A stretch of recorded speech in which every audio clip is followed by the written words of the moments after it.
Technology is going so fast I can't see.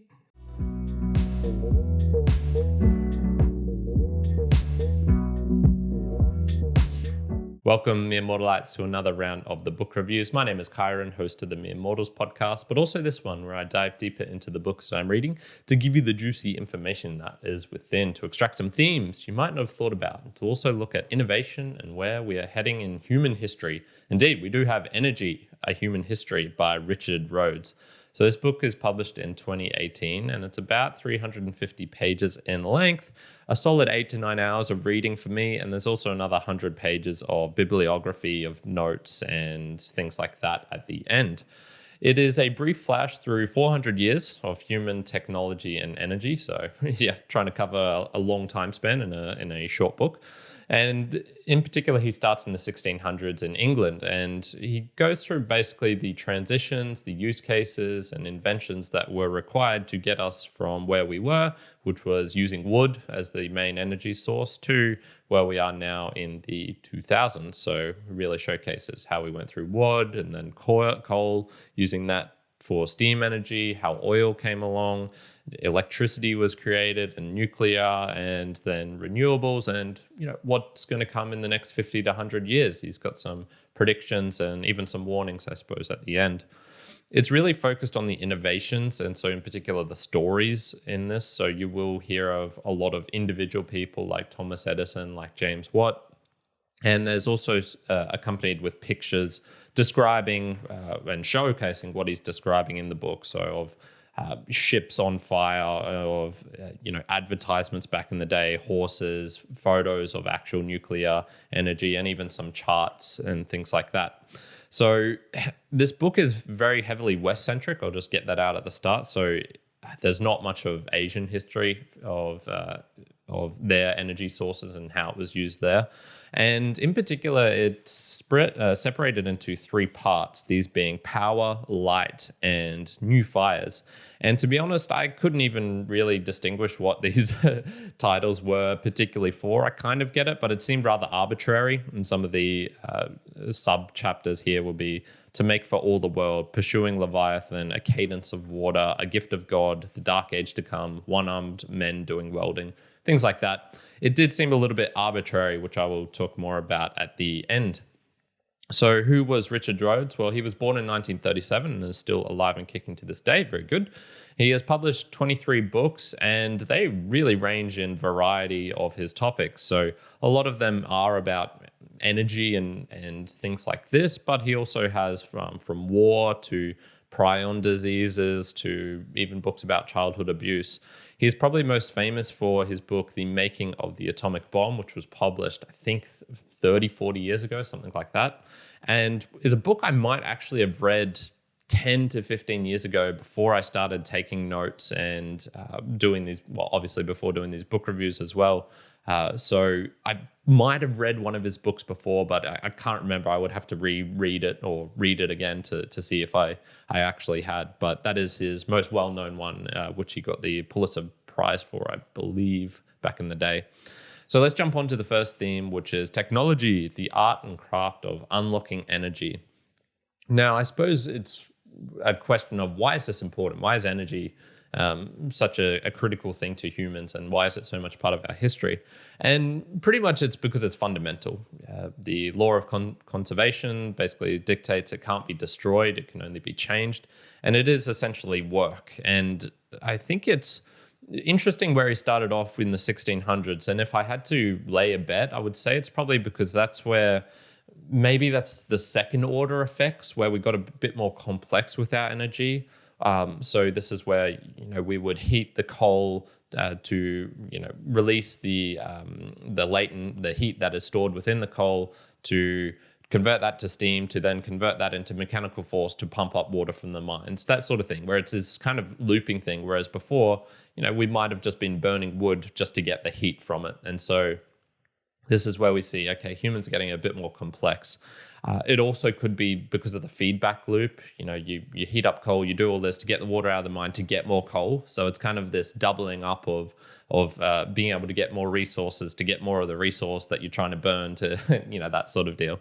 So what are the real drivers for this innovation of technology? Why are we actually trying to unlock energy? And it's actually quite interesting that it doesn't seem to come from a desire for more. It's actually more of a pain that is felt from, he just starts off the book with talking about wood shortages and how there was just basically no wood in Victorian England because they were chopping down everything because they were using so much of it, which is why they needed to start move on to coal. And now, of course, when you move on to coal, that's when you start getting smog in the air and things like this.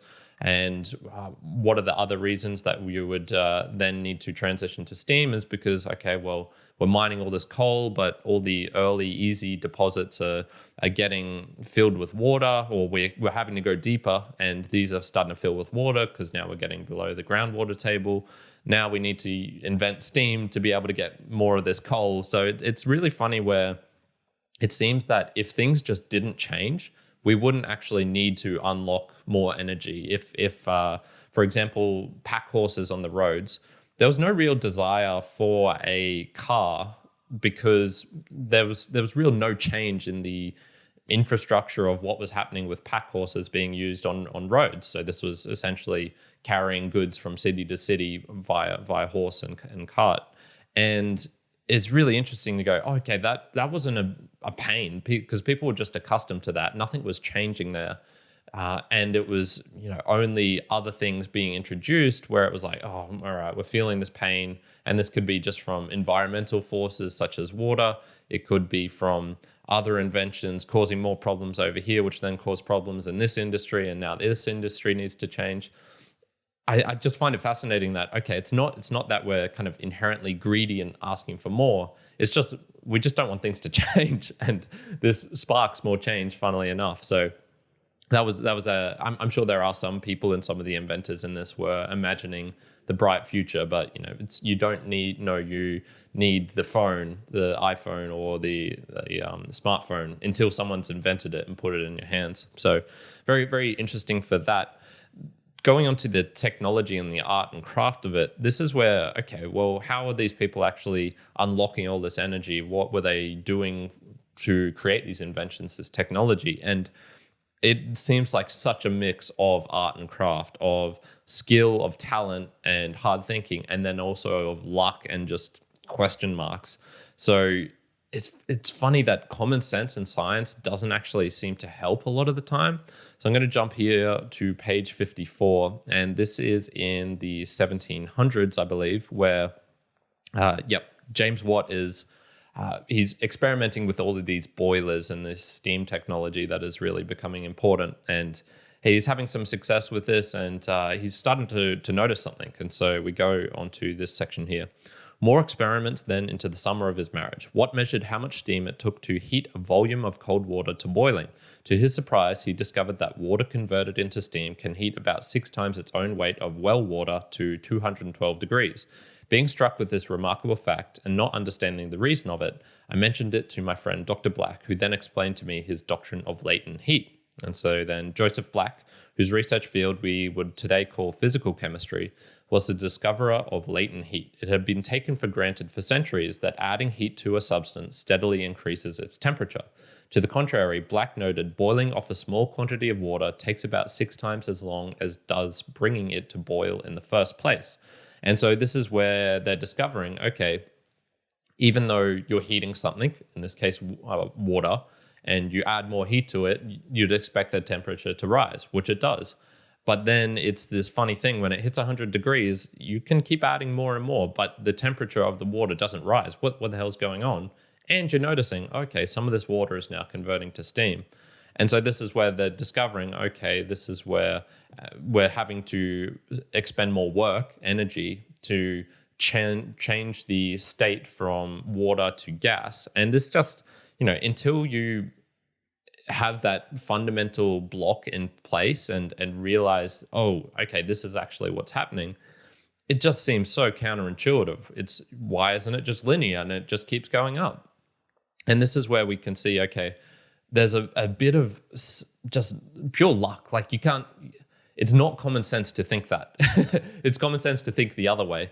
And so this is where people are having to use this mixture of almost backwards thinking, or if you want to put it in a more positive way, really radical, out of the box, completely switch your mind type of thinking to discover these new laws, these new ideas, which will then lead to inventions like the steam engine, or better ways of creating pistons or engines, or attaching an engine onto a cart, or to some wheels, or to rails, or whatever it is. And it's really funny because then the page before this, we see Watt is just breaking his back to apply his methodical nature of I don't know what you would call it, just really focused, intense ways of perfecting, of gaining this efficiency. So he's changing the boiler diameters from 100 mils to 10 mils and experimenting with different steam injections. And we can see like he's so methodical, and he's using a lot of hard work and talent. And then he also needs to have this kind of luck to actually be able to make some breakthroughs. So that is just I suppose, the technology and the art and craft of it. Let's jump on to transitions. We're just talking about transitions. Transitions, why do they take so long? Why does it take so long to move from coal or wood to steam, electricity? Because what we see in the book is that there's just these huge overlaps. There's people find out something, but it's not till 50, 100 years later until it's starting to be implemented on a large scale. And so I think there's some things I took from this. One is that a lot of it just seems mundane. What do you think that two of the most critical use cases of energy would be in the last 400 years? What I gained from this book, and also from the book How Innovation Works by Matt Ridley, is there's kind of two things: pumping water and arc welding. They are some of the biggest things that have changed human history. Pumping water from wells is, from coal mines in particular, is just this critical thing to be able to get enough coal out of the ground to then be able to use on steam engines and to heat water, which we still do today. A lot of energy of the world is used by thermal coal. And then arc welding, which was for natural gas. And basically, you could get as much natural gas out of the ground as you wanted. It was actually not super, super difficult. What was difficult was transporting it. And arc welding was just this critical piece of being able to create the infrastructure of long enough pipelines to be able to get from one point, one city to the next, thousands of kilometers, to be able to actually use natural gas in a way that made sense. And I would actually recommend checking out the book recap that comes out after this, because I've got some funny stories about how mundane pumping water is from coal mines, because I used to work in one, and how even to this day it is still kind of mundane. So go check that out. So not much love and focus, I think, is on some things, which is why it can take so long, because if it's just this kind of boring, arcane, random thing, like using it to what's one of the critical things we need? Well, we need to get water out of the mine. It's the best and brightest people aren't focusing on that particular problem. Another one is there are many hard limitations, and many steps are needed to get onto the next stage of being able to unlock something. So jumping now here onto page 263. So we're going a bit further into the future. So this is in the 1900s in the United States in particular. And we're seeing, okay, they're starting to get a lot of natural gas out of the ground. They're starting to realize this has some benefits over coal because it's not as polluting to the atmosphere, at least in the cities. So there's not as much smog. And they're starting to use it, but they're still encountering some problems. So despite this expansion, huge volumes of gas went to waste. Wet gas that flowed mixed with petroleum, was routinely vented into the atmosphere or flared off. Gas was often left to vent into the air, sometimes for years, when drillers abandoned dry holes. A 1935 U.S. Federal Trade Commission report to Congress estimated that 20% more gas was wasted nationwide between 1919 and 1930 than was consumed. 4,375 billion cubic feet wasted compared with 3,520 billion cubic feet consumed. A lack of pipelines to deliver the gas to markets accounted for part of the waste, but Texas oil drillers, historian Christopher Castaneda concludes, concerned only about black gold, continued to vent trillions of cubic feet of waste gas into the atmosphere. And then it starts to go on talking about global warming and how this had an impact on that. But we can see just from those numbers, even though natural gas was in demand, more of it was just straight up wasted into the atmosphere. And what was the reasons for this? Well, we can kind of see some. There was just infrastructure. We didn't have pipelines, and the investment in infrastructure was just lacking. There was the new technology was actually needed to be able to use fracking more efficiently, to be able to squeeze out these extra efficiencies where it would then become profitable to use this gas that was being vented off into the atmosphere and go, actually, you know what, there's some money that can be made from this, and in an economical sense. More problems are created. The gas was actually not seen as an extra resource. It was a byproduct of annoyance, much like how I believe it was with cows, the kind of whey protein industry that popped up for bodybuilders and things like that. That protein, that whey protein, was just discarded waste for the longest time until people realized, like, oh, if we put this in a powder, gym rats are going to love this shit. And so we can just see how waste, something that seems as a waste, as a byproduct, as an annoyance, actually is a resource. It is, dense, full of energy. It's just finding that combination of factors to be able to make use of it takes time, like it did, and it takes many breakthroughs, and some of it is due to kind of human folly as well, not focusing on the right thing, like you mentioned with those Texas oil drillers. But we'll come on to more of that in the observations. There was a critical section. One of the reasons I wanted to read this book was I'm interested more about nuclear, and kind of one of the things was what stopped nuclear energy. There seemed to be a big thing back in the 1940s. We were spending a lot of time. The first use case was obviously horrific, using it to drop bombs on Hiroshima and Nagasaki. But there was this time period in the 1950s through to 1980s, something like that, where nuclear was, okay, this is going to revolutionize the world. This cheap energy, which is going to be amazing. What happened? Why is nuclear not just taken over? And there was kind of three things that I took from this book. One, and probably the biggest one, and one I didn't actually realize, was cost miscalculation. When they were starting to create these nuclear power plants in the United States, in America, in Russia, Soviet Russia, and other places across the world, a lot of the early ones were lost leaders. They didn't make money, and which kind of makes sense. They're a new thing. How are we going to use this nuclear energy? They're experimenting. They don't really know what they're doing, and we can see, okay, there was this kind of cost miscalculation. They just thought, yeah, sure, we might take some losses on these early reactors, but once we get to scale, things will be going, we'll be moving, and this will be very, very profitable. Not so.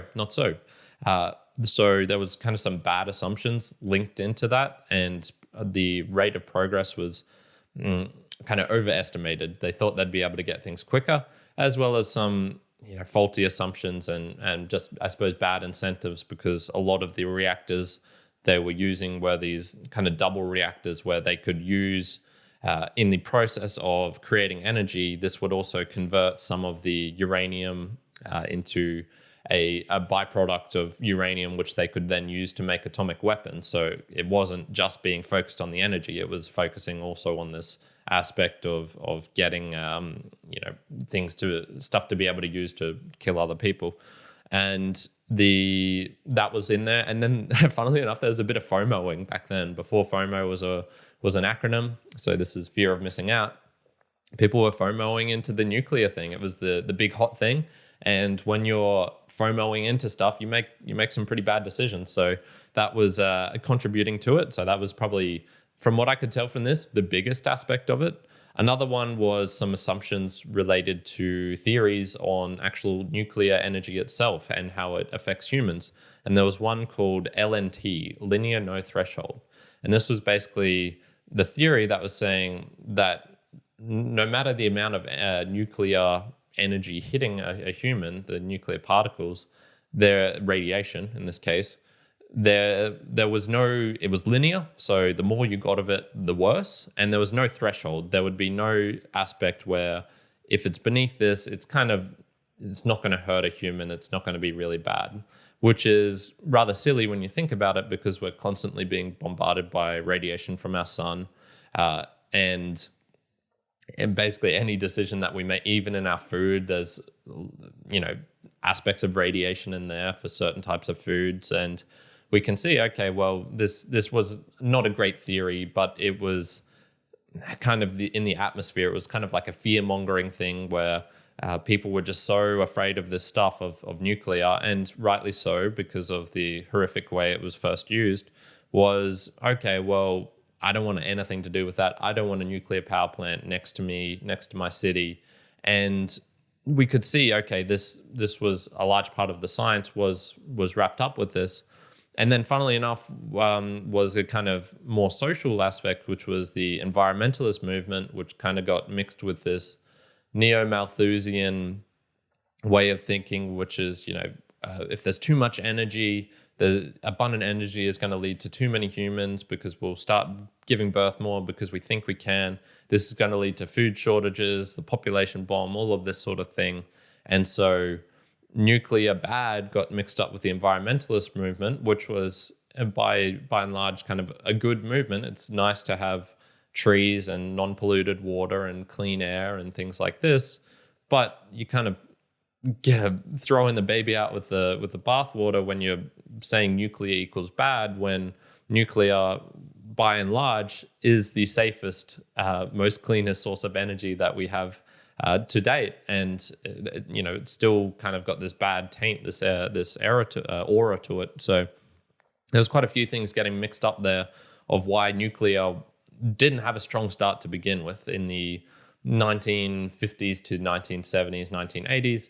Obviously, the high-profile events of Chernobyl and of Fukushima and 3 Mile Island also gave a very bad stint to it. But once again, if you look at the stats and the hard data, nuclear energy is cleaner, safer, less deaths per human, per like kilojoule or whatever way you want to measure it, than any other source of energy.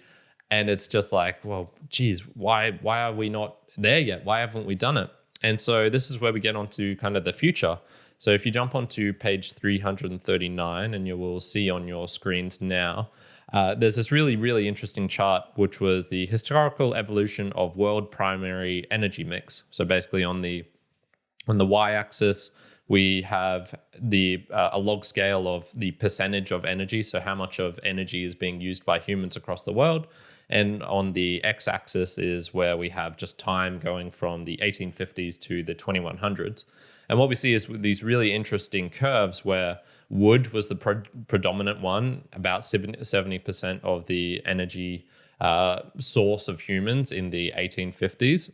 And then as this is declining, we see coal is rising. And coal tends to peak around the 1920s period. This then goes down and reaches 70%. As this is declining around the 1970s is when oil reaches its predominance as the highest point. Then we get into some more kind of speculative or ones which aren't following actual data as at the moment because it's into the future, so it's predictions. And this is where we see gas around probably the 2030 period is reaching the predominant mix of energy. And this is where we kind of see, okay, nuclear is actually starting, but it's probably not until the 2070s, 2100s, where it's actually going to be the predominant one. So, that's still a fair while into the future. And then what is going to be next after nuclear? So it's really interesting because these things just take time, even though they seem like, oh man, we have it. There's this such better use case, this tool, this way of creating energy, and energy is good. Let's make no mistake about that. More energy for humans leads to better outcomes on basically any scale or metric that you want to use for human flourishing. Energy is good, so we want more of it. And yet these really good ones that we have, nuclear, like why haven't we got it? And it just takes time. And what is going to be the next one after nuclear? It's unknown as well. It could be fusion, and they were saying in the book, just kind of based on rough ideas of when things were first discovered versus when they hit the peak, there is this kind of 100-year lead up to it. And so just based off of the kind of charts that we saw there, the next one is probably going to be discovered in the next, I don't know, 10, 20, 30 years, something like that. And this could be something like fusion, it could be geothermal, maybe it's one we already kind of know about, solar, but a more efficient way of getting solar. So getting it from outside the atmosphere and bringing it down to Earth or something like that. Who knows? Via satellites, there's all sorts of interesting things, but we don't know. But what we can be reasonably certain of is that our energy sources that we're using in the future are not going to be the same as the ones we're using now. For those things I talked about beforehand about the unlocking of energy, why do we need to unlock it? Well, shit just changes and we just can't, coal is, the more coal we need, the deeper we have to go, the more problems we encounter, the more expensive it is, and the more we feel the pain and then need to change and transition to something else. Whew. All right, let's get into my own observations and takeaways. Human folly. Man, there is some funny and rather depressing stuff in this book. And I'm going to jump onto here into page 118. And we're going back into the 1800s now. And basically, there was this guy called Davy, and I'm not sure of his first name, can't see it here. But he was, in the contemporary of Charles Darwin and people like that. And they were using a lot of distillation. So they started creating fine tools which could then be used in kind of chemistry. So beakers, drip funnels, all these sorts of things. And they were starting to be able to distill gases from ammonium nitrate crystals and things like this. So we go on to here. If a gas was available in 1800 that could eliminate the terrible pain of surgical cutting or tooth extraction, why did humanity have to wait until 1842 for its first use in dentistry? Jay answers this question brilliantly, not because Beddoes and Davies somehow missed nitrous oxide's anesthetic properties. Davies' researchers' observation makes that clear, but because first, the most apparent effect of the gas was giddy animation, not unconsciousness. Second, the dominant medical and religious opinion of the era held that pain was the voice of nature, a necessary condition of life, even a stimulus that kept traumatized patients alive. And third, anesthesia was perceived to be unnecessary and even insulting to the surgeon, alien to the crucial elements in an operation, which were the surgeon's skill and the patient's bravery. Anesthesia, Jay concludes, when it emerged in the 1840s, was as much as a response to surgeons' needs as to patients. Technical advances had led to a more sophisticated operations, and the ability of the patient to endure them had become a limiting factor that needed to be addressed. Wow.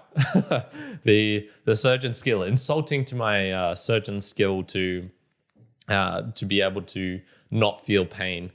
It's that sort of stuff which it just kind of boggles the mind a little bit. And there's definitely stuff like this nowadays where it's just this archaic thinking, like you need to have this thing because it toughens you up, like it makes you a man. And to a certain extent, I kind of can acknowledge this, but it's when it goes so far, like, no, you really should be awake when the doctor's cutting off your leg because that's necessary for him and it's necessary for you. You won't survive unless you feel the pain. It's like, whoa, what the fuck, man? So it's really funny just seeing these. And, most of these stories also had this limitation as well. So there was this mixture of human, just backwards thinking, not even backwards thinking. I think it makes sense. I think it's sometimes rightly so. If you were stationed, living next to Chernobyl, you can be wrong in this small sense of why you don't like nuclear energy. Nuclear energy is bad for the environment. Nuclear energy is the radiation from the plant is going to, make my children deformed or something like this. You can be wrong in that sense, but also right in the sense that you didn't want to be next to Chernobyl. And so it's kind of this weird mix where human folly can be sometimes useful, and then a lot of the times, probably most of the times, it's not useful and is actually limiting the ability for us to grow and to have better lives. So it's this weird mix where common sense is helpful, but it's like it can be helpful in the short term and for small instances, but in the long term, it's not a great bet. I wouldn't bet on human common sense to be like the top thing that'll get us the best outcomes in life. What I liked about this was there was also really nicely told stories with a lot of citations at the back. So he wasn't just making shit up out of his ass, which is beautiful. Some really funny anecdotes. One I mentioned right at the start was when the kind of not automobile, I think it was people on the railroads, and they were starting to use the steam engine as a mechanism for work and being able to push the engine forward and attaching it to axles and things like this. And they were going, I think, 30 kilometers an hour, about as fast as a human can run, maybe slightly faster than that, maybe up to 40. And the people, some of the quotes from the newspapers back in those days were, we're going so fast we can't see. You look out the side and you just can't see. It's all a blur, which is true. But it's like, if you just pan your eyes, you can see. So there's these really funny anecdotes like that. Random facts as well. What was the lubricant that was used on machine guns for the most in World War I and World War II? You'd be thinking like, if we've developed guns, we've probably got oils and lubricants that we were extracting from plants and things like this. No, we're using it from sperm oil from whales. That was the main lubricant that was used in World War I and World War II. So really just going like, oh, damn, we're still very backwards in many ways and still doing kind of horrible things to animals, to the planet, just to be able to, in this case, it's just horrible all over, right? We're killing animals to then be able to create things to kill ourselves. But it's just really intriguing just seeing it wasn't that long ago where we were still using these really, what we've just termed now as archaic, like we're killing sperm whales just to get that oil, this tiny kind of sacket of the head of the whale and just leaving the rotting carcass in the ocean. Like, what the fuck? So the last observation I had was the arbitrariness. And so it skipped much of Eastern history. I already gave a slight explanation of why I thought he started off in the 1600s. But, fire, what about the technology of eating meat and cooking that meat and stone axes and tools and converting running energy or mechanical energy that we would need to hunt down an animal into using snares and traps and tools and things like this. I think they're all forms of energy production or energy saving at least. And I don't blame him for this or anything. It's just know that there's this arbitrariness to this. And I think it's kind of hard because so much of this leads into one another. Why I was kind of laughing a little bit at the titles that he had here of power, of a new fire, of power, light, and new fires, is because they all just bleed into one another. When you get more efficient with the steam engine and pumping water and getting more coal, you use that coal to create more steam, to pump out more water, to get more coal, to then be able to transport that coal on wheels, to then use that infrastructure to then get resources from one place to the next, which will enable this energy. It's all this kind of unlocking of one thing leading into the next, and it's very hard to find these kind of definitive boundary points of like, yep, now we're transitioning to electricity. Yep, now we're moving away from the horse and cart into the automobile. Yep, now we're going to move to nuclear, or what we're going to do in the future. So yeah, it is somewhat arbitrary, but I don't think that's a bad thing. It's just, it kind of has to be honest. So in summary, it is a thick and lengthy book, but it doesn't feel like a tome to me, which is good. The overall theme felt relatively unbiased, but I'm sure that many of the stories in here were kind of spruced up. It is a kind of history storytelling, so it's not dry facts. It is entertaining. I did enjoy reading this. It did keep me motivated throughout. So I'm sure a bit of these were kind of spruced up a bit just to make them a little bit more fun and exciting. Unless you haven't read much history, I don't think there's anything astoundingly new in here, but it is a very nice summation. And there's definitely nuggets here that I'm going to use later in my life and hopefully stick with me, which I think are good examples of human folly or why it takes so long or to create new things. So overall, I'm going to give Richard Rhodes' Energy, A Human History, a very solid 7 out of 10. Yeah, I probably want to read more from him and some of his other books, and the fact that he was doing other various types of topics also made me go, okay, this seems like a kind of interesting guy, and just reading this was indeed fun. So that is it for today, my mere mortalites. Thank you for joining me to the end of this video. What are your thoughts on Energy, on Richard Rhodes? Have you read any of his other books? I would love to know these things. What do you think of Nuclear as well? That's a good one. The best way to do that, just leave a comment here in the section. I will get back to that. If you want to do the other things, hitting the bell, the like, that sort of stuff, sharing it with a friend, in fact, is probably the best thing you could do for this channel.